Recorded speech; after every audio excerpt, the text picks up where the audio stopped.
Hello, my name is Josh Atkinson, and you have once again stumbled across my oil painting YouTube channel. But before I get started with today's video, I want to ask everybody to hit the like button, the subscribe button, and the notification bell to help with the algorithm. So today we have a special. We've got two paintings, and they're landscapes, and you know I never do that. And if there's two paintings in a video, it only means one thing. I made a technical error, and this one's going to be a little out of focus for just a minute or so. But so then I made a second one to apologize. But so anyway, this video is about painting the moon, trying to take subject matter that isn't necessarily all that exciting and make it into something stylized. So, without further ado, let's begin the first time lapse. Alright, so here is our first source image. It's the moon at night. That's when the moon happens. There's some trees, some clouds. I don't find landscapes to be terribly thrilling, if I'm honest. Recently I've been posting a lot of leaf paintings on this channel because I don't know what the psychology behind it is, but I find it more exciting to take something small and like get in and like make it small things feel significant.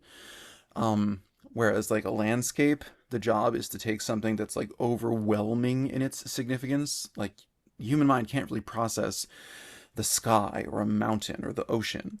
So like taking that and distilling it into something impactful, I don't know.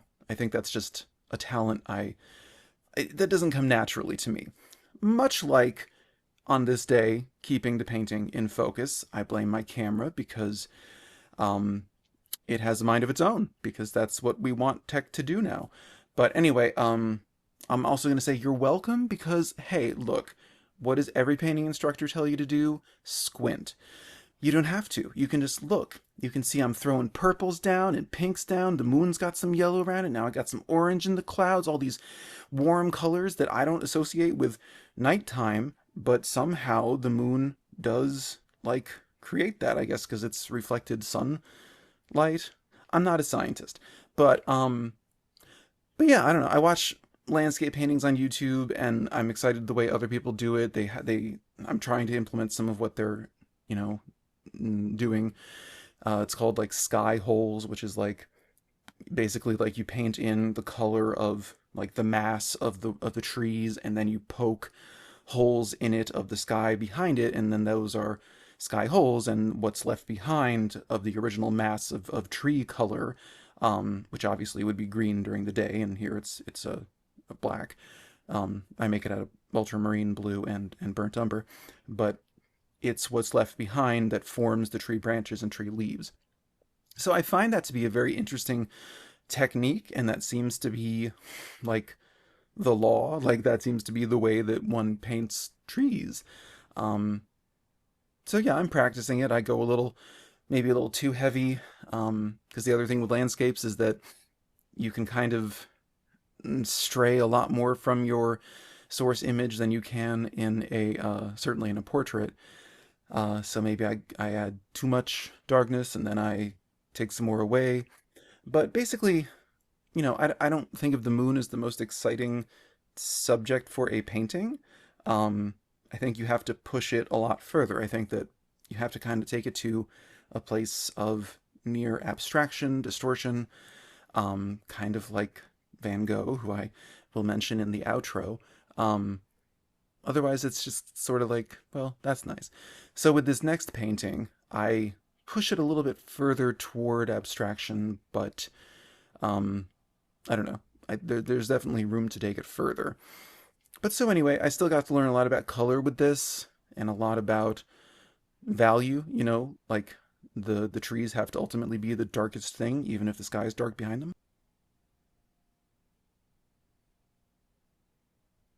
So then, yes, that is how I made this painting, the initial dive into finding things to do with like the night sky.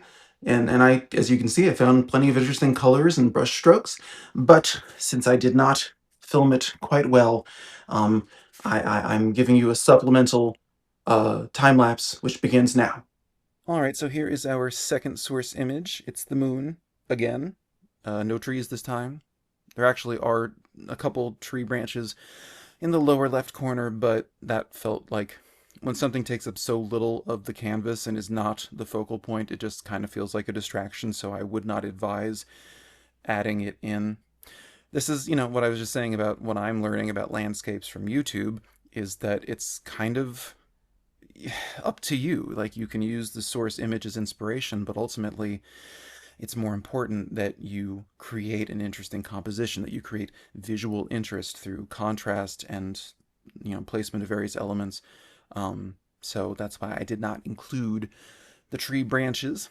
I went in with warm colors right from the jump with this one because I learned about moon color from doing the previous painting, which was the previous painting is I guess of the two the more like realism sort of painting, and then this one is not, it's not abstract, but I see opportunities for like future experimentation. You know, abstraction, like in the sense that we use it today, like we associate it with Picasso, like the Impressionists kind of distorted, they left things very loose. True abstraction happened when Picasso and Braque were looking at Cézanne's rooftop paintings. Cezanne was happening. His work was he was an impressionist. He participated there, but his work was so revolutionary that history calls him a post-impressionist because he was just so colossally inventive, even amongst that group of truly original painters. But so my point is just that landscapes certainly can be abstracted, and here I'm like, okay, I'm creating a circularity, not sure that's a word, but like the shapes that I'm having the clouds um manifest in, the way that the light is hitting them is coming from the moon and they're all kind of circling it. Um and that's kind of in the picture, but more it was just like it just seemed like an interesting design element, like a design approach to working on it. So it's a little I don't know, it's I can't call it abstract, but it's pointing me in a direction for a way to perhaps turn landscapes into something that I find a bit more inspiring. It's got a stormy quality to it. um I left some of the I didn't go in just with, like, there's some places where I left the blue more stark because it made sense for the night sky, and obviously there is blue there. um but yeah, I'm reinforcing some of the brighter colors, helping out the moon. The moon needed a little bit of dark around it to make it pop. I don't know if that's like an astronomical reality or if that's some kind of just visual, I don't know, like error um, in human sight. But anyway, there's just something a little bit more energetic and borderline abstract with this one. So I'm happy that I made that discovery.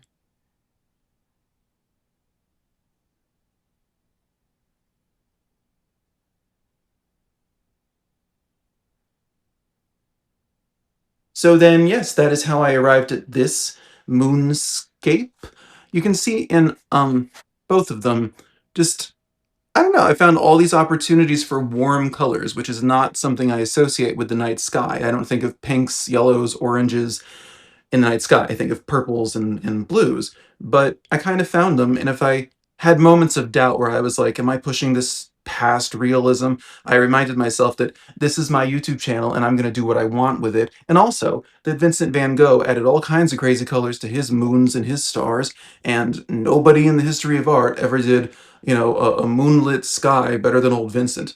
So anyway, I wanted to say thank you for the new subscribers. This has been a week where I found myself in the algorithm's good graces. How lovely.